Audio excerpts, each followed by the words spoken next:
भक्तादिदले वरदा महाराज संतांच्या संगतीत जर गेलेलं नसता महाराज ते कृपेने आपल्या नजरेने आपल्या कृपा करताना महाराज तोच प्रसंग महाराज गावाच्या जीवनात झाला। महाराज गावा रोज पुरणपोळी खायला म्हणून जाणारा त्याच्या मनात महाराजांची कृपा झाली महाराज आणि त्या गावानं नात सगळं भागवत रामायण महाराज पूर्ण केलं।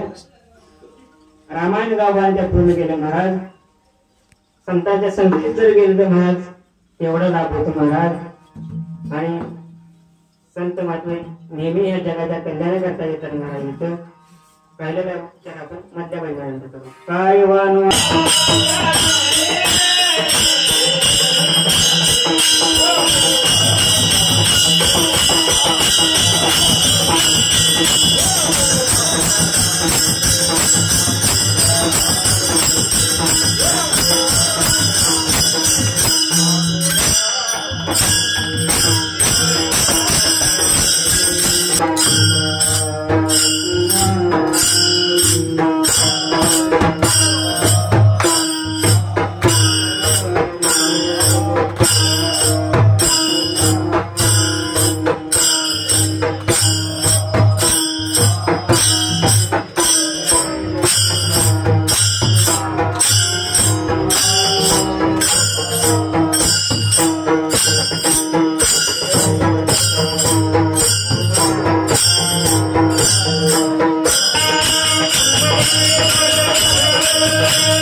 कायवानो हातानपुरी वाणी मस्तक चरणी ठेविसे सोही कसंनी वापुर कविसे मेरी सेवकैचे पंधाचे.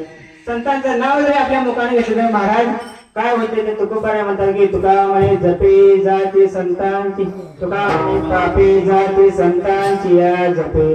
तुको संतांचं नाव जरी आपल्या मुखातून आलं तर महाराज आपले सगळे पाप नाहीसे होतात. महाराज एक घडलेला प्रसंग आहे मला सांगतो तुम्हाला.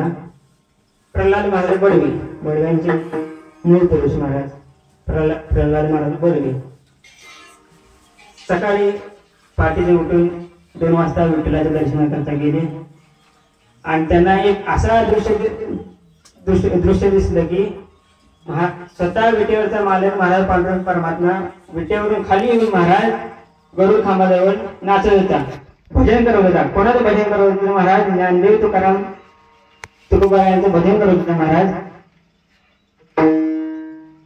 खरंच महाराज संतांचा महिमा खूप मोठा आहे महाराज. स्वतः देव महाराज विटेवर खाली उतरून महाराज जर ज्ञानोबा तुकोबा यांचं जर भजन करत असेल तर महाराज तुकोबा म्हणतात ते निश्चितपणे खरं आहे महाराज.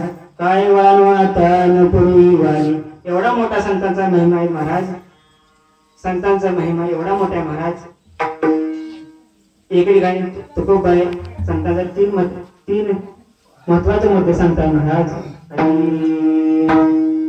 आलिंगन घडी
भगवान परमात्मा महाराज खाली येऊन ज्ञानोबा तुकोबारायांचं भजन करत होता. ते महाराज प्रल्हाद महाराज भजन बघितलं होतं.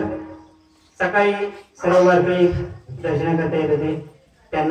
त्यांनी सर्व जे हकीकत घडलेला प्रसंग महाराज सांगितला. सर्व वारकरी म्हणू लागले महाराज हा त्यांच्या गुणांचा महिमा आहे महाराज. नामाचा महिमा आहे हा त्यांच्या स्वरूपाचा महिमा आहे महाराज. ज्ञानोबा तुकोबारायांचा आलिंगन घडी मोक्ष सायुजता जोडी. तुकोबा या गंगात संतांच्या शक्तीचा कृपेचा महिमा सांगतात. ज्ञानोबारायाने शक्तीचा कृपेचा महिमा सांगतात महाराज. ज्ञानोबारायाने जे रेड्यामुखी वेद बोलवला ते लौकिकाचा म्हणजे परमार्थकडे लोक यावे म्हणून महाराज केलेला महाराज प्रसंग आहे तो सांगतो तुम्हाला. आई वडिलांचे